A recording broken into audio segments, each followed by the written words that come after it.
Hello. आज हम सीखने वाले हैं इस वीडियो में वज्र गुणन विधि से बनाने का तरीका। तो दो चर वाले रैखिक समीकरण को आज हम वज्र गुणन विधि से हल करेंगे। तो उस हल करने से पहले हम उसका कुछ थ्योरी पार्ट समझ लेते हैं, जिसमें कि फॉर्मूला निकलता है। तो फॉर्मूला कैसे निकालते हैं? तो फॉर्मूला निकालने के लिए कोई ना कोई हमको समीकरण लेना होगा। तो चलिए हम समीकरण ले लेते हैं।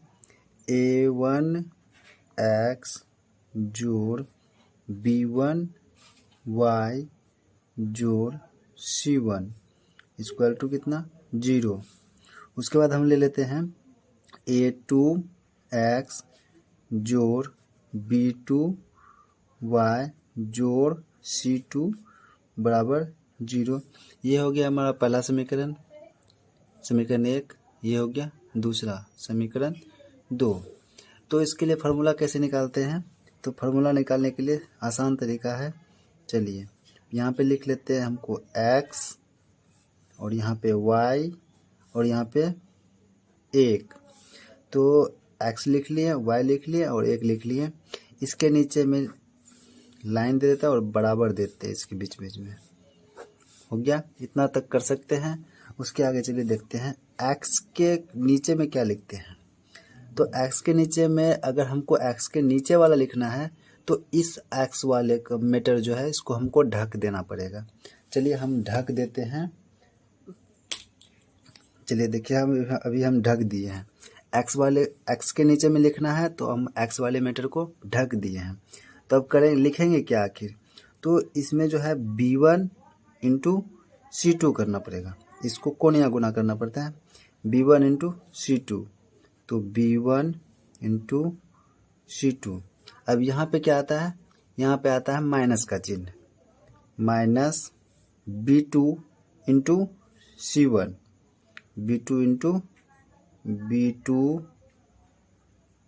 Into c1। x के नीचे लिख लिए। अब किसके नीचे लिखना है?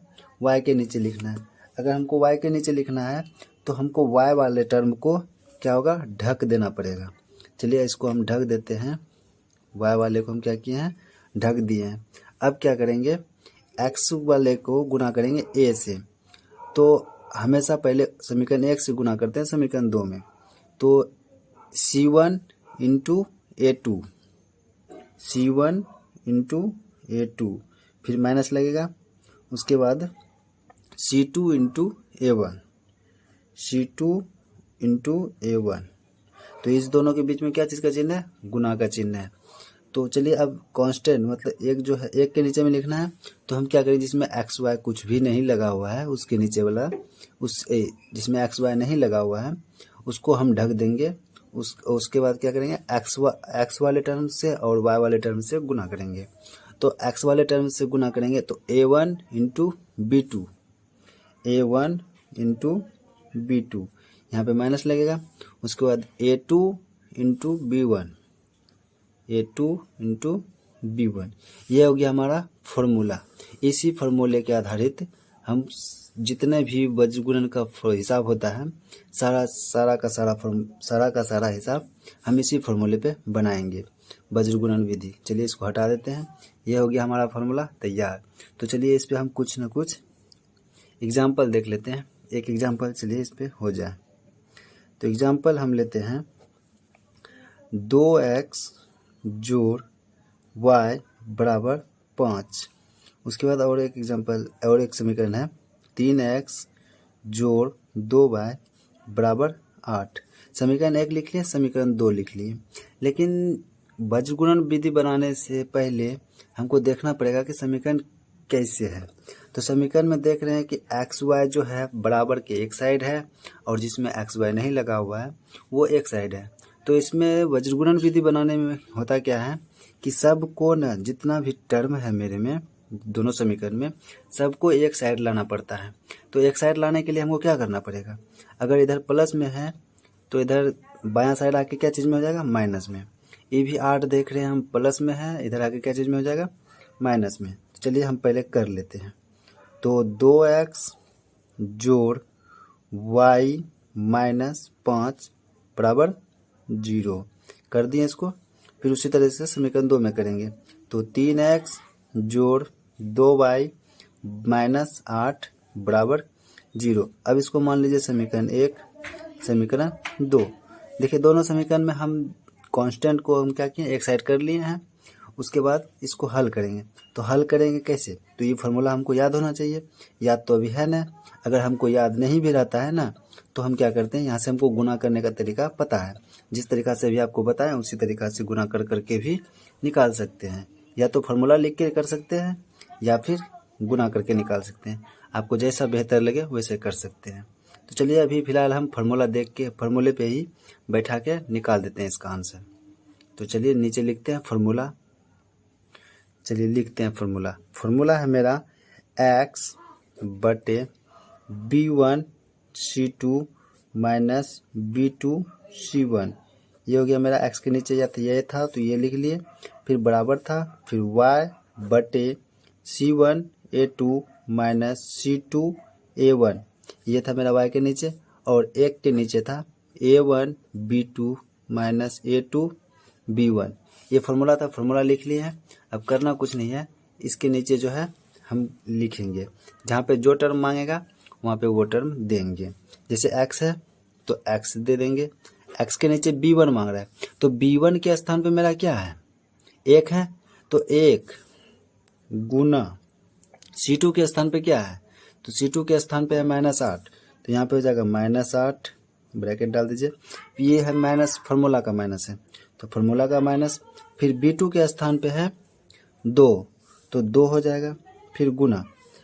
उसके बाद है c1 के स्थान पे क्या है, -1 -5, तो -5 रख देंगे यहाँ पे। चलिए x के नीचे तो लिख लिया, y के नीचे लिखते हैं। तो y बटे c1 के स्थान पे क्या है, -5 गुना a2, c1 इंटू a2, तो c1 के स्थान पे -5 था तो हम लिख लिए हैं। अब a2 के स्थान पे क्या है, a2 के स्थान पे है 3, तो 3 लिख लिए। फिर क्या है, फॉर्मूला का माइनस है तो माइनस दे दिए। फिर मांग रहा है c2, तो c2 के स्थान पे है -8 गुना, और a1 के स्थान पे है 2, ये भी लिख लिए। y के नीचे भी हम लिख चुके हैं। अब चलिए 1 के नीचे लिख लेते हैं, तो 1 बटे a1 के स्थान पे है मेरा 2, तो 2 हो गया, गुना b2 के स्थान पे है फिर 2, तो 2 हो गया। फिर माइनस, ये फार्मूला का माइनस था तो माइनस हो गया। अब क्या करते हैं, a2, तो a2 के जगह पे है 3 गुना b1 के स्थान पे है 1, इतना कर लिए। अब इसको कुछ नहीं करना है, इसको हम हल कर लेंगे। तो हल करते हैं, देखिए आप लोग और समझिएगा अच्छा से। तो x बटे, यहाँ पे कौन सा चिन्ह है, अगर 1 के सामने अगर कोई चिन्ह नहीं है तो क्या चीज़ का चिन्ह है, प्लस का चिन्ह है। तो प्लस और गुना माइनस, तो क्या होगा, -1 गुना 8, तो 8, ये फॉर्मूला का माइनस है, और ये -5 में लगा हुआ है, तो माइनस गुना माइनस क्या हो जाएगा, प्लस, 5 दूनी 10 हो जाएगा। फिर बराबर देंगे, फिर y लिखेंगे, y के नीचे देखते हैं, यहाँ पे है माइनस गुना, और 3 के आगे क्या चीज़ का चिन्ह है, प्लस का चिन्ह है, तो प्लस गुना माइनस क्या हो जाएगा, -5 दिया 15। चलिए आगे देखते हैं। तो यहाँ पे फार्मूला का माइनस हो गया, और ये माइनस जो है 8 में लगा हुआ है, तो माइनस गुना माइनस क्या हो जाएगा, प्लस, 8 दूनी हो जाएगा 16। चलिए आगे, बराबर 1 बटे 2 दूनी कितना हो जाएगा, 4, माइनस 3 का 3 हो जाएगा। तो चलिए, तो x बटे, एक है प्लस में दूसरा है माइनस में, तो यहाँ घटेगा, तो घट के कितना हो जाएगा 2। फिर बराबर y के नीचे लिख देंगे। अब y के नीचे 1 है प्लस माइनस, 1 है प्लस, तो घट के कितना हो जाएगा 1, बराबर 1 बटे 1 हो जाएगा, घट के यहाँ पे 4 में से 3 जाएगा, 1 हो जाएगा। तो चलिए कुछ नहीं करना है, तो x वाले को क्या मान लेंगे हम, अनुपात 1, इसको मान लें अनुपात 1, इसको मान लेंगे अनुपात 2, और इसको मान लेंगे हम अनुपात 3 मान लेंगे, ठीक है। तो अब क्या करेंगे, इसको हमको तो एक्स वाई का मान निकालना है, तो एक्स वाई का मान कैसे निकलेगा, तो चलिए निकालते हैं।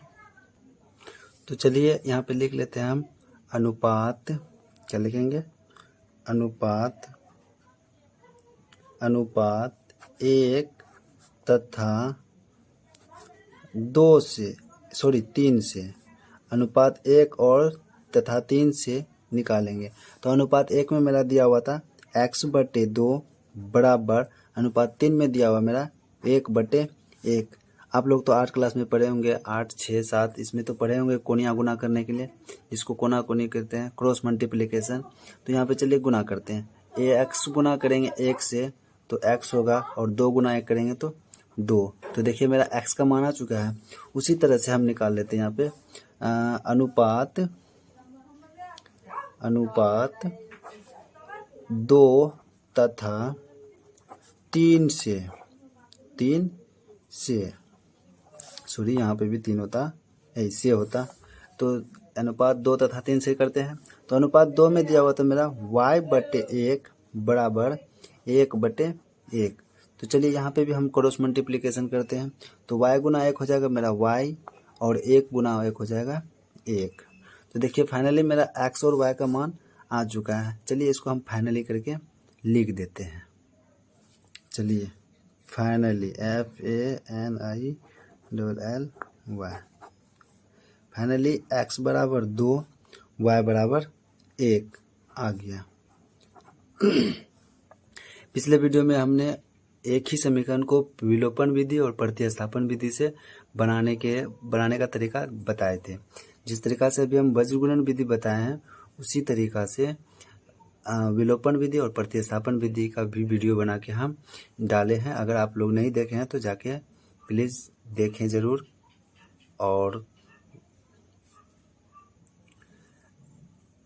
और अच्छी तरीक़ा से बनाने के लिए सीखें। अगर आपको वीडियो अच्छी लगी हो तो प्लीज़ सब्सक्राइब ज़रूर करें। धन्यवाद। मिलते हैं अगली वीडियो में। बाय।